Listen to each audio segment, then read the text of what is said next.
শাওণ মাহৰ পবিত্ৰ পূৰ্ণিমাত ৰাখী বন্ধন পালন কৰা হয়। ৰাখী উপলক্ষে দোকানসমূহ ভৰি পৰিছে, কিন্তু আমাৰ ছাত্ৰ ছাত্ৰীসকলক চাওকচোন, কাগজেৰে কি সুন্দৰকৈ ৰাখী বনাইছে নিজৰ বন্ধু বান্ধৱীবোৰৰ বাবে। আৰু আজি শনিবৰীয়া এঘণ্টাত ৰাখীৰ লগত জড়িত মোৰ এই খুবেই ভাল লগা গীতটো ছাত্ৰ ছাত্ৰীসকলকো শিকাওঁ বুলি প্ৰথমে সিহঁতক ধুনীয়াকৈ বহীত লিখি ল'বলৈ দিলোঁ।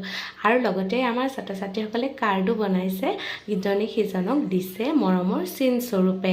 আৰু এয়া মোক দেখুৱাইছে সিহঁতে হৈছেনে নাই, কি ধুনীয়াকৈ সিহঁতে ৰাখীৰ ছবিবোৰে আঁকি দিছে। দুহাত ভৰাই ৰাখীসমূহ পিন্ধি লৈছে। মই সিহঁতক গীতটো অকণমান বুজাই দিওঁ আৰু তাৰ পাছত আমি সকলোৱে মিলি গালোঁ।